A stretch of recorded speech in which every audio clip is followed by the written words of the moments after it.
What's up, guys? So here are my predictions for UFC 217. Coming up this weekend, it's a huge card. Probably the best card of the year, name-wise and merit-wise. You do have some top contenders fighting 3 championship fights, which are very important in the UFC right now. And for that, I'm going to cover more fights than I usually do. So let's start with Randy Brown versus Mickey Gall. This is a pretty interesting fight, a fun fight between two looking for a fight winners, I guess, or fighters that came out of that reality show. And here you got Randy Brown, who's more of a striker, although he is pretty well-rounded. He's a big guy for the welterweight division, standing at 6'3", and he has pretty good power, and he's very long. And he's also pretty elusive, and he's quick as well. He's pretty good using that reach too, using the long shots, but his footwork and his placement, his balance isn't up to par. Sometimes he lunges in too much to the point where he gets unbalanced and gets too close to the other fighter, which forces grappling exchanges, which could be detrimental in this fight. Now, although Randy Brown does have pretty good submissions, slick submissions, and he's quick at getting them because of his long arms and long legs, that is not where he wants to go with Mickey Gall, because Mickey Gall is a high-level grappler, BJJ fighter, right? Tall for the division at 6'2", but he's not too stocky, he's not too muscular compared to, let's say, Randy Brown. But his grappling is legitimate. He's good at getting the takedown, he's really pressuring, he's a very tough fighter. He took some big shots from Sage Northcutt, and Sage is a pretty explosive guy, and he was able to weather the storm a couple times, and he's a scrappy fighter. If he gets you on the ground, he is transitioning everywhere, always active, always going for submissions, always going for transitions to get a dominant position. His striking is a little bit gumpy, it's a little bit loopy, he's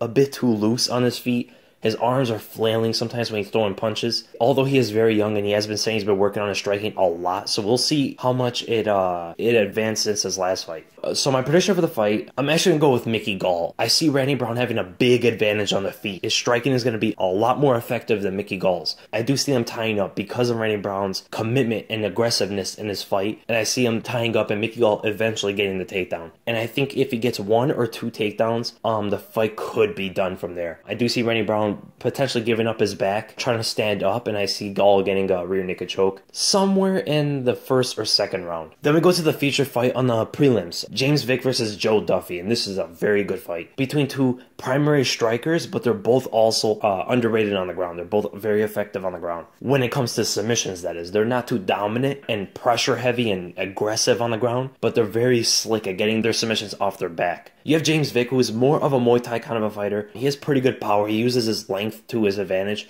standing at 6'3", and this is the lightweight division. He's good with knees, he's good with kicks, although he lets his opponent get in on him to the point where he can't escape fast enough. He allows opponents to get in on him because when he throws jabs and uses those long-range attacks, he drops them and he doesn't follow them up when he's going backwards. Because he does have pretty good footwork, he's pretty elusive for a very tall guy. But when he misses his punches and he drops them, he allows his opponent to enter even more and pick off that big shot. So his boxing defense isn't up to par to his kicking game and his kneeing. But if he does get to the ground, if Joe Duffy decides to go that route, get that game plan of getting him to the ground, it could be very dangerous because James Vick is active on his back. Goes for triangles, goes for arm bars, tries to sweep his opponent when they're on top. You got Joe Duffy, who is a pretty good boxer, very fluid with his hands, very fluid movements and boxing stances and positions, and that causes his offense to be extremely hard to deal with. Those long-range punches, he uses all of his reach in there, snaps his punches really well, and he's really precise with them. But being too fluid the way he is, his defense isn't as good as his offense. He doesn't put up his guard that much. Even if he does, his guard and his blocks aren't that durable. So if you're able to get in on him first and land first or block his shots and then enter, he has a problem with that, like we saw in the Dustin Poirier fight. But in this fight, I imagine Joe Duffy being first. I imagine him getting in first and landing those fluid punches. So that offense is going to be really hard to deal with, especially the jab and the overhand right and the left hook. I see the left hook being a big weapon from Joe Duffy, as Vick is trying to be elusive and move left and right, because against orthodox fighters, you do see James Vick like to move to the opponent's lead hand, which is a rule of thumb, that's the correct way to go, but against a precise boxer like Joe Duffy, it's going to be still as dangerous because of that looping left hook, and it's really quick too. He doesn't kick a whole lot, he throws some kicks there and there, but it's mostly boxing on the feet, and his ground game is really well. If he's the aggressor, if he's the one that's going for the submissions, if he's the one that's pressuring the other guy, because Joe Duffy, defensively anywhere, he's not too sound compared to his offense. His offense can deal with anybody in the division. His primary submissions are triangles and arm bars, which can work against a very long fighter, only if Vick attempts to grapple with Joe Duffy. So my prediction for the fight, I'm actually going to go with Joe Duffy. I think it's going to be a pretty close fight, but I see Joe Duffy winning potentially a late TKO, cashing Vick as he's moving around and keeps his chin up, or a decision. Then we go to the main card. Johnny Hendricks versus Paulo Boachinha. This is not a good fight for Johnny Hendricks, I think. Johnny Hendricks is a very good wrestler, has hit a bit of a slope in his career. He had big power, but I don't know what really happened to it. That left hand of his used to be absolutely insane to see him landing on people and they just go flying. When he got the title and afterward, it just kind of went away. It's a weird thing. He throws a lot of volume punches now. He likes to mix up his combos, throwing leg kicks with his punches, but he really looks for that left hand still. He throws it really wide. Although he's a short fighter with a short reach, he throws it very wide and throws it really hard too. And he primarily throws a overhand left or a straight left. And his mixing with the takedowns are very effective. He's really powerful with his takedowns, very strong fighter, hard to get him off balance, and really hard to control him. You even saw that with the Hector Lombard fight. But I question his will to fight now. For some reason, it doesn't seem like he wants it anymore. I mean, he's in there fighting, so maybe he does. But he missed weight before at middleweight, which is just inexcusable, right? He came from welterweight. He made that weight many times, and then he missed that, and now he's missing middleweight. And then we go to Paulo Boachinha, who's a young fighter on the rise. Undefeated, power puncher. Throws heavy, heavy shots in everything he throws. Really good at cutting the opponent off, and he's a real middleweight. He's actually a big middleweight. Just a pure striker. Throws everything on the feet, and everything is full commit to knock you out. Left hooks, uppercuts, jabs, overhand rights, head kicks, and he's a tough fighter as well. He has a pretty good chin, and his game is always really to just overwhelm his opponent with just pressure and power. Although he is good at picking his shots sometimes, but sometimes he will get overzealous, he'll get eager to land that big shot, and he misses a couple times. His takedown defense is pretty solid as well. So in this fight, I'm going to go with Paulo Boachinha, and I'm actually going to go by a second round knockout. I do see Hendricks actually giving Boachinha some problems early on, especially with the wrestling and the constant attempt of takedowns, but I see Boachinha just pressuring him and just shaking him off and just landing that big shot as Hendricks is moving around the cage. Then we go to Stephen Thompson versus Jorge Masvidal. This is a very important fight for the welterweight division, which is booming right now. You got Stephen Thompson, was a karate fighter, probably the most elusive guy in the division, and probably the best striker in the division, or up there. He's really precise with his hands and his feet. He mixes up kicks with his punches, sometimes in unpredictable ways, such as throwing the jab from the southpaw position, following up with the left straight, and then moving to the left to follow up with a head kick, masking it behind the shoulder of his opponent. He's good in both stances. When it comes to switching his stances, it's actually a pretty complex game that he plays with. He fights very different in each stance. When he's in the southpaw position, he's right-handed and right-legged, right? So it's a more defensive stance. You see him throwing jabs a lot, and that primary weapon is that lead leg, right? He throws a roundhouse with the front leg, surprising the opponent, and he throws a lot of side kicks. But none of this really has the power to knock the opponent out like he does when he's in the orthodox position. Now, sometimes he will throw the left hand and he'll counter with it, but when he's in the orthodox position,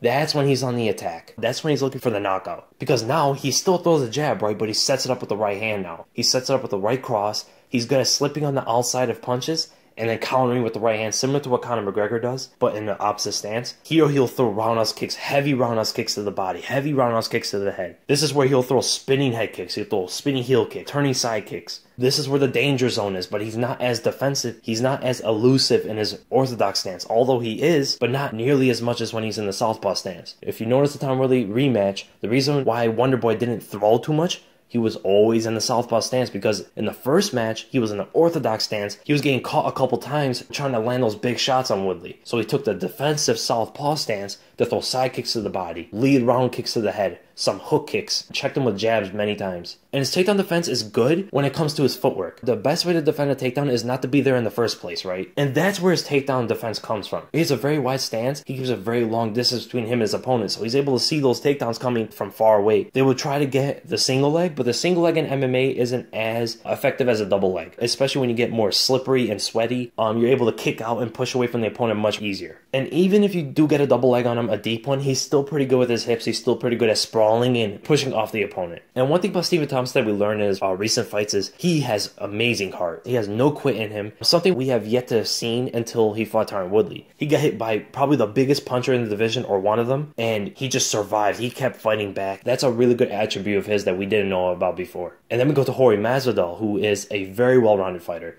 Much more well-rounded than Wonder Boy. Crisp boxing. Throws that jab very well. The right overhand is very precise, like we saw in the Don Cerrone fight. And he's really calculated on the feet. Very technical. In the past, people have said that he was a little bit too technical, to the point where he wasn't going for anything too significant. But when he's come to welterweight, he's committing into his punches and being technical at the same time. Really using that extra weight for power as well. He throws good kicks as well. He's actually pretty elusive with his kicks. Surprisingly, sometimes he'll come out there with some spinning kicks as well. Maybe not against Wonderboy, but he's done it in the past, showing that he does have that dexterity, and his wrestling is really good as well. Although we've seen him more defensively, he is the better wrestler than Wonderboy though. He could go for those takedowns, and he will have an advantage there. And he's pretty good with submissions, slick submissions, and he's a very tough fighter, an incredibly durable chin, and he also has great heart, and he has a good gas tank as well. So does Wonderboy. So I don't see either of them gassing out in this fight, especially since it's 3 rounds. So my prediction of the fight, I'm actually gonna go with Wonderboy. I think he's gonna be a little bit too elusive. I think his skill on the feet and his technique is gonna be a little bit too much for Jorge to close in and catch him, especially those side kicks to the body. And if he takes that defensive stance, it's really going to mess with Masvidal, I think. That long stance and that distance he keeps, he makes himself seem so long. I mean, he's only, what, an inch taller than Jorge Masvidal and has a 1-inch reach advantage. But when he fights, he looks like he's massive in there. Now, I will not be surprised at all if Jorge were to catch him in this fight, because he does have the power to put Wonderboy down. And he is precise with his boxing, and he is good at getting in on his opponents. But I see Wonderboy being elusive, catching him with those jabs, catching him with a lot of side kicks, and then winning a decision. So then we go to the first title fight. Joanna Jędrzejczyk versus Rose Namajunas. This is one of the most fascinating fights in the strawweight division, a fight that people have been waiting for and anticipating for a while. You got 2 of the biggest fighters in the division when you come to length and height, and you have Joanna, the champion, who is probably one of the best strikers in the UFC, regardless of gender. Some of the fastest striking you will see in the UFC, and extremely technical and extremely precise. She's laser accurate with her shots. And she is a volume puncher. The only knock on her is her knockout power, right? She doesn't really have it like other female fighters do, but she is fighting at the smallest division in UFC, and she's a female fighter as well. Now, of course, there are bigger knockout artists. Even Rose Namajunas is a bit more power, especially with her kicks. And you have Andrade out there and Claudia Gadelha, and what sets Joanna apart is her technique and her speed and her reflexes. Her footwork is very elusive as well. She's never unbalanced. And she has one of, if not the best jab in the game. One of the fastest jabs I've ever seen, and she uses it better than almost anyone to keep the opponent away and set up shots. She throws really good teeps as well, really good body kicks and front kicks to the head. And her leg kicks are devastating as well, which I think is going to be a primary weapon in this fight, as Rose uses her elusive footwork, because Rose doesn't really check kicks that much. She likes to pounce on her opponents when they throw leg kicks, catching them down the middle with punches. And Joanna's takedown defense is probably the best in the whole division. She's so hard to take down. Even if you take her down, she's so hard to keep down. She's instantly trying to get back on her feet. She's almost like a Chuck Liddell in that. Once her back touches the ground, she's popping back up. She's really good at getting underhooks, getting the whizzer on single legs, really good at using the cage as well. And then you got Rose Namajunas, who is more of a well-rounded fighter, uses more weapons overall. Her striking game is a lot of variety as well. Coming from a Taekwondo background, she's using her hands a lot, using a lot of boxing, but she does use really good side kicks to the head and to the body. And her footwork is up there with Joanna as well. She's more elusive on her feet, but Joanna's a little bit more technical and a little bit more balanced with her movement. Whereas Rose is just moving around the place like crazy, but she's really effective with it as well. It's really hard to land a big shot on her, especially from a distance. Like you saw from Carolina, Carolina had to get right in on her. She couldn't attack her from a distance. She had to get in close and make it a dirty fight. She had to get in the clinch, throw knees to the body, take some punches on the way as well. And Rose is really precise with that right hand. She leaps in there with it. It's a long right cross too, and a right overhand as well. And she's pretty flashy with her kicks sometimes. She throws jumping switch kicks, spinning heel kicks, turning side kicks. She throws every kick in the book, really. She can. She's been downing that a little bit. She hasn't really been throwing as much to conserve her gas tank, because we have seen her get tired in some of her fights, especially when the opponent pressures her. And the danger from Rose, yes, she's pretty dangerous on the feet, but where the real danger comes from is on the ground. She's probably the most dangerous fighter on the ground in the whole strawweight division. She takes great risks on the ground, constantly goes for submissions, constantly just attacks, throws strikes constantly, really good at getting the back, and she's extremely flexible and quick on the ground, between fighting with the hands and transitioning to submissions. Now, her takedowns aren't the best, pretty average, I would say, which could be a problem in this fight to get Joanna to the ground. So I don't really see her trying to get her down that way, unless she uses the cage, which I really haven't seen. But I see her trying to get some scrambles on the feet to get the back, or scrambles on the feet to get it to the ground somehow. And she is known for going for flying arm bars and crazy things like that. So that's the danger from Rose in this fight. So my prediction for the fight, I'm actually going to go with Joanna. I see her constant volume striking being a big problem for Rose. And I see the leg kicks slowing down that movement. And the constant pressure and the volume punches, I think, will start to gas out Rose when it comes to the 3rd round and the 4th round. Now, Rose is going to be very dangerous in the first 2 rounds. Rose is a fast starter. She comes out throwing big kicks, comes out throwing big punches, uses a lot of footwork in the first 2 rounds. It's really hard to gauge the timing of her sometimes and the distance. I do see Rose giving Joanna some problems in the first 2 rounds, possibly winning both of them. But I see the 3rd, 4th, and 5th round being extremely dominant by Joanna. And I do see the clinch being hard for Rose, especially with the knees and the elbows of Joanna. Now, I do see Rose showing her toughness in this fight. I do see her getting hit a lot in the fight, and I do see Joanna winning decision. I would not be surprised at all if Rose wins, though. I'm giving her more of a chance than most people are giving her. And then we go to the co-main event, and probably the fight that most hardcore fans are looking forward to, Cody Garbrandt versus TJ Dillashaw. I mean, there is everything to like about this fight. These are 2 of the most skilled fighters in the bantamweight division, some of the most dynamic fighters, and there's drama between them. I mean, there's everything with these guys. And you got Cody Garbrandt, who is probably the best boxer in the whole division, has some of the most power in the division with his hands, and one of the fastest with his hands.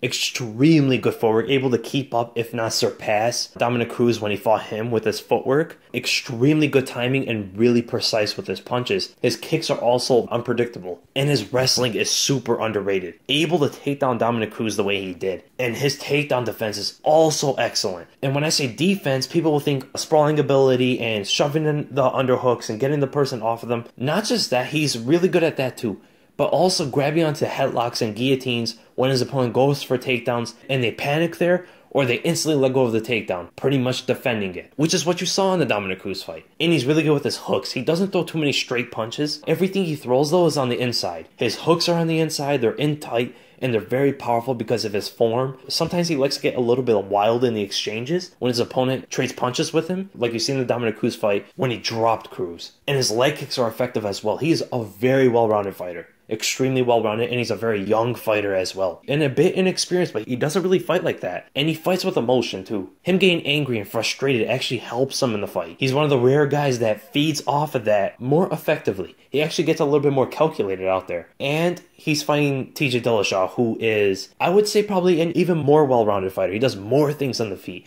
He does more things on the ground. His footwork is a lot more flashy. He is probably the best fighter at switching stances as he's throwing combinations or switching stances to get angles on his opponent. There's very few people that do it like TJ Dillashaw does. Able to double up on his jab, switch stances, throw an uppercut, hop to the other side to align the straight left to again step forward as his opponent moves back to switch stances. And if his opponent would try to counter him, he would switch stances and duck under the punches and transition to a double leg. I mean, he is super technical on the feet. He likes to keep his hands down sometimes, a bit too much. He takes some punches more than necessary, but he's also that dog of a fighter like Cody Garbrandt. He likes a heated battle. He likes chaos in there like Cody does. And his kicks are very awkward, very unorthodox, to where he would lean to one side to throw the kick over. So his leg is actually going to be elevated over his head when he's throwing head kicks because how far down he leans into it. And he throws combinations doing that too. I don't see that really catching Cody because when you saw him do it at Dominic Cruz was able to easily get away from those. He would just move the same direction as the kicks. And his takedowns are excellent. Very effective offensively and defensively. At one point, he had 100% takedown defense for a while until he fought Dominic Cruz. And on the ground, he is extremely pressuring. Like you saw in the John Lineker fight. He keeps the top position, and in every position, even during scrambles, even when his opponent is squirming on him, he always is able to keep that pressure on top. Never allows his opponent to get under and escape the pressure in some instances. And his rear naked choke is there as well. He did come from Team Alpha Male where they specialize in that guillotine. They specialize in those rear naked chokes, and he's taking that with him. But also Cody is getting good with that too. So my prediction for the fight, this is probably the hardest fight to call on the whole card. It's so evenly matched. They're both so good at everything. You got Cody with the power and the speed and the tenacity. And you got TJ here as a more technical and calculated fighter. But if I have to make a prediction, I'm going to go with Cody Garbrandt. I think Cody Garbrandt's boxing and his precision and his punches, as TJ's trying to be so elusive and move around a lot and slip and dodge and bob and weave and everything, I think it's not going to work that effectively on Cody Garbrandt. I think Cody's going to be able to keep that range where he's able to see TJ do all these things, and he's not going to get fooled by anything. I think Cody's going to know that all these movements that TJ's going to throw at him, eventually he's going to come with a linear attack at some point. And when he comes with that linear attack straightforward, or even if he comes laterally with those angles, that is when Cody's going to react. He's not going to react at the movements from far. He's going to react to the movements in close, to where Cody is most effective. Cody is extremely effective in those close ranges. He'll look to trade shots with TJ at some points. And I see those in-close shots coming on the inside of TJ's. The jab might give Cody a couple problems, especially because TJ likes to double up and even triple up on the jab. Cody having his boxing expertise, I think he's going to check that really well, able to parry most of them. And I do see Cody winning by a third or fourth round knockout. I think he's going to catch TJ throughout the fight, but not too often. But to the point where TJ is showing his chin, he's showing his durability. But then I do see him getting a little bit overwhelmed by the offense. So yeah, and this is my pick for also fight of the night. And then we go to the main event. This is the more casual fan fight of the night. You know, the ones that the general public are looking forward to the most. Michael Bisping versus GSP, middleweight champion versus the former welterweight champion. You got Michael Bisping, who is a striker. He does everything on the feet. Very textbook and everything though. Sometimes he lowers his hands a little bit too much when he's throwing punches, or rather he keeps his chin up more than he lowers his hands, but his hands sometimes are not on his chin when he throws punches, and you see him get caught by Dan Henderson and a couple other guys throughout his career for doing that. And he's a volume puncher. Although he does have the power, obviously, like you saw in the Luke Rockhold fight, he does have some power. I think he's gonna have more power than GSP does, but he is a natural volume puncher. Never really gasses out. He likes to throw knees in the clinch, and that left hook of his is probably his most dangerous weapon. He's gotten really good form in it. You can tell he's really been working on that left hook. He does fight orthodox, but I believe he's left-handed. I think he said that somewhere. His kicks are also really good as well. He has good form in a lot of his strikes. He doesn't really lose balance either. He's an elusive fighter for the middleweight division because he is a pretty big middleweight. He's gotten a lot bigger throughout the years.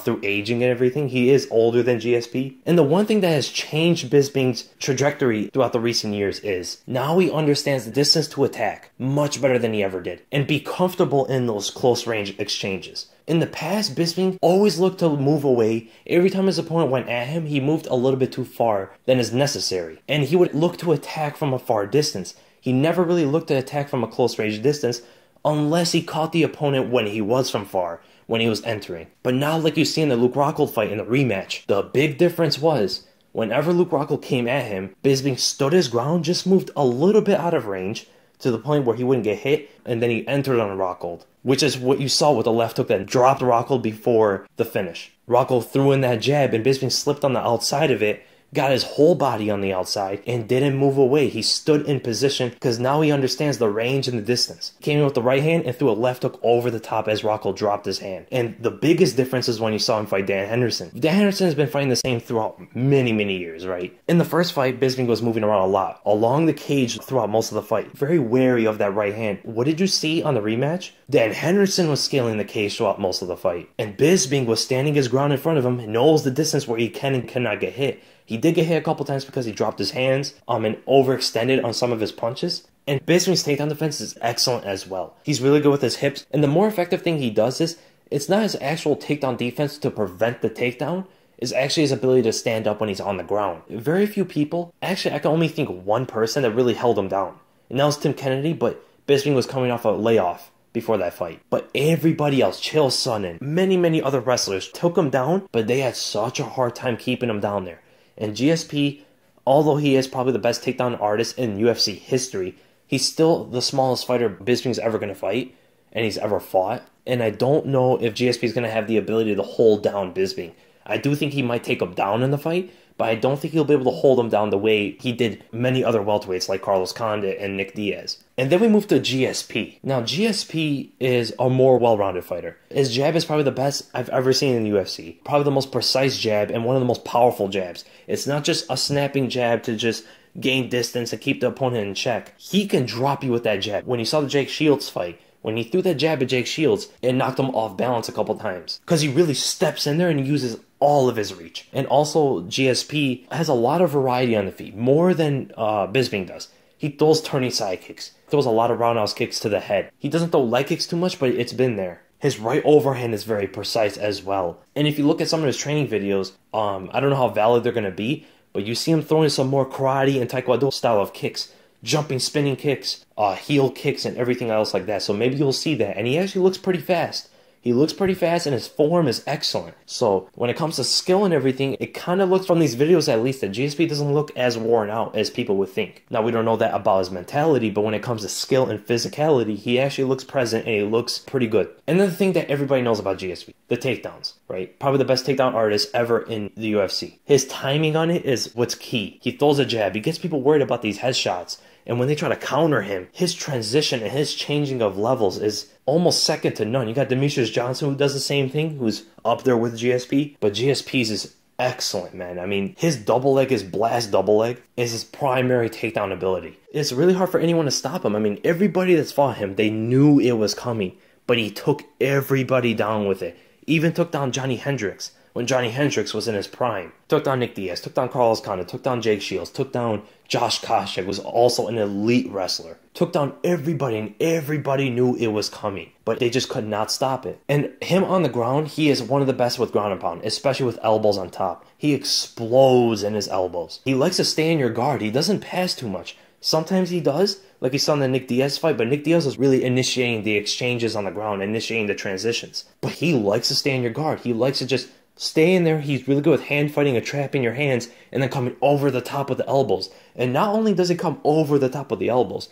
but he springs off his feet when he does it. He almost dives at you with them. And his submissions are there as well, like you saw in the Matt Hughes fight, especially the Dan Hardy fight. Although Dan Hardy, for some reason, has rubber arms. The arm bars and everything were fully locked in, but he just never tapped. His submission abilities are there, and that's what people are thinking is going to be the most effective thing and the most dangerous thing from GSP in this fight. And GSP has good elusive movement as well. It's more reactionary than constant, like a TJ Dillashaw or Dominic Cruz. Bisping is more of a constant mover, but I do see GSP using more of constant movement in this fight because he is fighting a much bigger fighter. And he's going to have to use that movement, and he's going to have to use his quote-unquote speed advantage. Now, of course, when it comes to GSP, before I make the prediction, where is GSP mentally? That is the most important thing coming into this fight. If he is sharp, if he's prime GSP, or even better, he has a real good shot at beating Bisping. A real good shot. But if he's a shell of his former self, and something I don't want to see, if he starts getting pressured and breaks under the pressure of Bisping and just can't take the shots, it can get really ugly for him out there. Regardless, I have a feeling that GSP is going to perform well early on.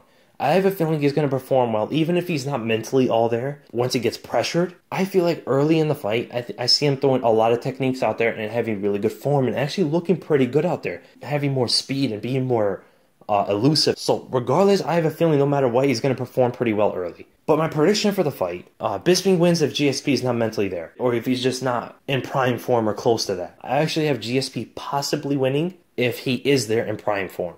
Prime GSP, I do see him cashing in with those jabs as Bisping's trying to close the distance, being a lot faster than Bisping, showing a big speed difference, and I do see him getting those takedowns. I see Bisping coming in, but being wary of those takedowns, knowing not to overcommit on anything. But I do see GSP using that speed advantage, using his movement, cashing him constantly with those jabs, and actually kicks as well. I do see him throwing a lot of kicks, especially to the body, and forcing Bisping to throw something and then taking him down, as Bisping is looking for a shot and pressuring GSP on the feet. And I do see GSP possibly winning by a decision or a late submission. But if it's not that kind of GSP, if it's a shell of his former self, I see Bisping actually knocking him out probably in the first or second round. GSP crumbling under the pressure of Bisping, doing well until he gets hit. Once Bisping lands on him, then I see it just a snowball falling down the hill, just getting bigger and bigger until the point where GSP just crashes. But my official prediction, I did this last week with Lyoto. I didn't know where he was at or anything. The same thing's happening here. You know what? I'm going to go with the benefit of the doubt. I'm going to make the risky pick. I'm going to go with GSP. Taking a safer pick is Bisping, of course. So I'm going to pick GSP, and I'm actually going to go by a decision or, believe it or not, a mid-round TKO. I do see the speed advantage being a big factor in this fight. I see his distance and his movement giving Bisping some problems. Bisping's not the fastest guy, right? And I think his punch is going to be a little bit too predictable for GSP. I think GSP is going to be able to slip the punches, get out of the range of them, and then returning on Bisping. Similar to the way Dan Henderson did, but with constant shots. Not one big bomb, 2 or 3 punches, and then exiting. And constantly doing that throughout the fight. Taking him down, of course, but on the feet, that's what I see happening to the point where Bisping can't take anymore. I know Bisping has a pretty good chin. I know Bisping has a lot of heart. But I see GSP's constant volume, constant shots that Bisping doesn't see coming, eventually being too much to the point where GSP gets the victory TKO. It's a risky pick, like I said before, but I'm going to go with that. So those are my predictions, guys. I hope you guys enjoyed the video, and if you did, make sure you give it a thumbs up. And if you enjoy my content, make sure to subscribe. I hope you guys like this new prediction layout that I did. I worked a lot on this. It took me a bit longer than I thought. That's why the video came out a little bit later. I actually wanted to come out yesterday, but I hope you guys liked it. I'm probably not going to do this kind of layout every single time, probably just for pay-per-views or bigger cards. because it does take a while, and I like to get out more content because I have a list of videos I want to come out. And comment below what your guys' predictions are. Who you guys think are going to win and why? And what do you guys think about this card? I think it's probably merit-wise and name-wise probably the best card in recent years. And which fight are you guys looking most forward to? For me, it's Cody versus TJ. I personally didn't like that they put it in the co-main event because then you always have that lasting effect of it was just a co-main event in a fight card. This, I think, could have been a main event in some pay-per-view, and it would have actually done pretty well, especially with the drama and everything. For my next video, I might be able to get out another video, but if not, it's going to be break down one of the fights in the card. So again, thank you guys so much for watching, and I'll see you in the next video.